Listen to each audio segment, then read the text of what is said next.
Muchas gracias por su invitación. Ha sido una mañana muy interesante. Por lo tanto, espero que la información que voy a transmitirles puedan contribuir a los trabajos de esta jornada. Mi amigo Rafael de Rey me ha asignado una tarea muy concreta, la de presentaros cuáles son los instrumentos de los que disponemos en Italia para administrar un poco el equilibrio entre producción y mercado. Por lo tanto, voy a tratar de describir estas herramientas. Puesto que el vino no es un producto industrial, el equilibrio nunca es un equilibrio seguro, siempre es un intento el de conseguir el equilibrio. Pero antes de empezar, querría hacer una breve introducción de lo que representa el sector italiano. Seré muy rápida. Simplemente les diré que Italia tiene una fuerte tendencia hacia la exportación. Y con esto me remonto a lo que decía Jesús Zorrilla anteriormente. La divisa, la consigna de los productores italianos es: estamos obligados a exportar. El porcentaje de exportación es del 45% de la producción y los productores quieren incrementar ese porcentaje. Quieren crecer en los mercados internacionales, en la exportación, porque saben que el consumo interno ya está estancado, es estable, y apostamos, por lo tanto, por la exportación. Y además apostamos por una exportación de vinos de calidad. Como pueden ver, el porcentaje de la superficie italiana, el 51%, es de denominación de origen. La polaridad que tenemos en Italia es bastante similar a la que existe en España. Hay muchas bodegas que producen poco vino. El 49% son cooperativas e industrias, pero no todo el vino de las cooperativas alcanza el mercado final. ¿Qué significa? Significa que el valor añadido del vino está en manos de las empresas embotelladoras. Y queremos trabajar sobre ello para que la cadena se cierre y que el productor pueda llegar directamente al mercado con sus propias botellas. Estamos esforzándonos para que todas las cooperativas alcancen el mercado con sus propias botellas. Entrando ahora en el tema que se me ha asignado, este equilibrio entre producción y venta es muy difícil de alcanzar. Sabemos perfectamente que el mercado es el lugar en el que se encuentran la oferta y la demanda, pero también sabemos que es el productor, es el que debe dirigirse al mercado, tratar de comprender qué es lo que demanda el mercado. Y aquí tenemos diferentes herramientas. Desde el punto de vista de la oferta, por ejemplo, podemos ofrecer un producto más próximo a las demandas del mercado, pero también podemos actuar a nivel de mercado, a nivel de las ventas, aprovechando todas las herramientas que se nos ponen a disposición por parte de la Comisión Europea. Desde el punto de vista de la oferta, ¿qué ocurre en Italia? En Italia existen unas herramientas muy buenas para las denominaciones de origen, herramientas que nosotros administramos de manera colectiva, erga omnes, y luego tenemos herramientas para todos los demás vinos, son herramientas privadas. Hay una amplia gama de comportamientos de empresa que vierte precisamente en la mejora corporativa. Se busca el varietal más demandado por el mercado, más adecuado al mercado, y trabajamos también para adaptar la cantidad y el precio al mercado. Lo fundamental en todos estos procesos de adaptación de la oferta al mercado es involucrar a los viticultores. Esto es fundamental. Nosotros consideramos que el viticultor debe ser un corresponsable del resultado de gestión de la empresa. Si el viticultor no participa, el productor en el mercado final no alcanza el resultado deseado. Por lo tanto, creemos que deben implantarse unos mecanismos de primas para el viticultor para que entienda qué es lo que tiene que producir y en qué cantidad. El mecanismo es un mecanismo que también ustedes utilizan en España. Se trata de identificar parámetros, indicadores, siempre hablándolos con los profesionales del sector y que son diferentes para cada vino. Luego, identificar unos umbrales y, en función de estos, orientar la producción. Aquí vemos unos ejemplos de indicadores. Son indicadores, se empieza por indicadores muy sencillos, el título de azúcar, el pH, análisis visual y subjetiva. Y también se va hacia valores muy complejos. Las empresas pueden evaluar el precio de la uva simplemente mirando el producto o implantar un algoritmo del precio. Esto lo hacen, por ejemplo, las bodegas cooperativas más complejas. En Italia tenemos una diferenciación. En el sur se utiliza un enfoque más sencillo, en el norte un poco más sofisticado. Dos ejemplos. El primer ejemplo es el de una bodega siciliana de 6.000 hectáreas, 2.000 viticultores. Allí tienen una política de relación entre calidad y cantidad. Si el rendimiento por hectárea supera los 600 quintales, el precio es más bajo. Lo mismo, se reduce el precio a la mitad si hay problemas fitosanitarios, etcétera. Y también con respecto al contenido de azúcar, el pH. Todo esto influye en el precio que el viticultor consigue obtener. Por el contrario, en el noreste de Italia se utiliza más la tecnología y todos estos trabajos se hacen ex ante, de antemano, trabajando con los viticultores directamente. Y hay dos palabras claves aquí. El primero es seguimiento y el segundo es involucración, participación. El viticultor controla el comportamiento, lo sabe todo del comportamiento del productor, hace campañas, lo hace participar y luego a través de SMS sugiere los tratamientos que tiene que hacer, el periodo de la vendimia, para que el vino llegue a la bodega de manera programada.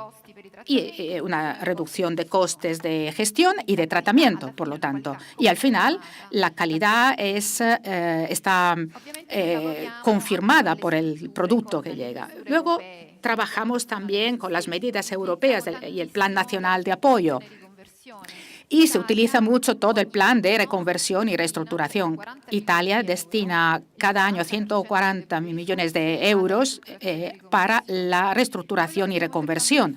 Lo que estamos intentando hacer es incrementar la cuota de la reconversión de varietales. El 30% de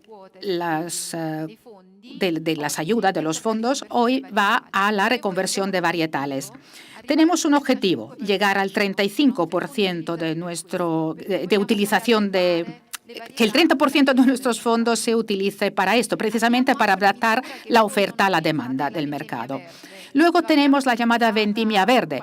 Es una medida que utilizamos hace unos años, sobre todo en Sicilia. Y luego la tendencia de los precios del mercado ha hecho disminuir el interés por esta medida, pero esta medida puede ayudar a gestionar las producciones y destinamos cada año 10 millones de euros a esta medida. Las denominaciones. Aquí tenemos herramientas más complejas, más evolucionadas, que están contenidos en una norma específica de 2010 y que gestionan hacia abajo las cantidades. Por ejemplo, la denominación del Chianti clásico y el Prosecco. Lo vemos aquí para que ustedes puedan comprender cómo se aplica concretamente esa medida. Voy a hablar de estas 4 herramientas. Quien decide es la región, obviamente, porque es una decisión de la administración regional, una decisión general, pero en concierto con los consorcios y con las organizaciones. Cuando se alcanza el acuerdo, se toma la decisión y se empieza a aplicar esas herramientas. Pero, evidentemente, hay que justificarlo, tiene que articularse todo el proceso. Empecemos por la primera herramienta, la suspensión de la inscripción del registro de la denominación. Tomamos como ejemplo el Prosecco porque es el más fácil. En 2009 se creó una nueva denominación, Prosecco, una denominación más amplia en lo que se refiere a la superficie. Y los productores estaban muy interesados en reivindicar esa producción y plantaron muchas cepas, muchos viñedos con la cepa base que se llama glera. 2 años después, la región decidió cerrar los registros porque la producción era excesiva y se decidió utilizar esta herramienta para mantener las cuotas de producción y hoy el techo máximo es 16.500 hectáreas en el Véneto y 3.500 hectáreas en el Friuli. No podemos, bueno, se pueden plantar cepas glera, pero no se puede utilizar esa uva para producir prosecco de denominación de origen. Con el nuevo reglamento que empezará en 2016, que vendrá de Bruselas en 2016, se utiliza ese sistema también para prohibir la plantación de cepas glera.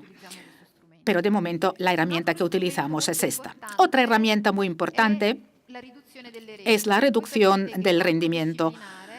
Ustedes saben que existen techos para cada vino. Chianti Clásico, por ejemplo, el máximo son 75 quintales por hectárea, 7.500 toneladas. Pero la región puede reducir después de hablar con el consorcio. En 2008, con la crisis económica, el consorcio pidió una reducción de rendimiento de la producción en 2010 de un 20%. Y quien producía 7.500 toneladas tenía que producir 6.000 toneladas por hectárea. La región aceptó, pero implantando una franquicia, es decir, para proteger los productores más pequeños. Con respecto a lo que se declaraba el año anterior, el productor debía, por lo tanto, reducir su producto en un 20%, con diferentes modalidades que no es el momento de detallar. Lo importante es señalar que algunos productores consideraron conveniente mantener su producción y pidió que se retirara del mercado Chianti Clásico de las añadas anteriores. Y esto es imposible. Y esto es posible porque es importante eliminar del mercado una producción de Chianti Clásico. El consorcio, por lo tanto, dio el permiso. Otra herramienta es la reserva de vendimia. Es una herramienta que serviría para incrementar la producción en el caso de que el mercado lo demande. Las regiones pueden incrementar un 20% el rendimiento máximo, pero es un instrumento que no se utiliza mucho porque el mercado hoy en día tiende a querer precios más limitados, más reducidos. Por lo tanto, no se da la entrada de más producción en el mercado. Otra herramienta muy importante que quiero señalar es el bloqueo de la comercialización. Volvamos al ejemplo del Prosecco. Es una herramienta que coge parte de la producción y la pone y la almacena en una bodega. Esta herramienta no afecta mucho el balance de la empresa y además es una herramienta reversible porque cuando el mercado lo demanda, el producto puede desbloquearse. Evidentemente, hay un problema de liquidez, pero el consorcio mismo normalmente busca soluciones, incluso con acuerdos con los bancos o trabajando por cuenta de terceros. El ejemplo del Prosecco es este. Después del bloqueo de las superficies en 2011, se decidió bloquear también una parte de la producción porque el Prosecco se estaba convirtiendo en un fenómeno mundial y existía el peligro de que bajaran los precios. Por lo tanto, se bloquearon las cantidades por encima de las 7.500 toneladas, salvo para los productos biológicos, ecológicos, pero luego se decidió que convenía desbloquear una parte porque había más demanda y la otra parte de producción se destinó a espumosos.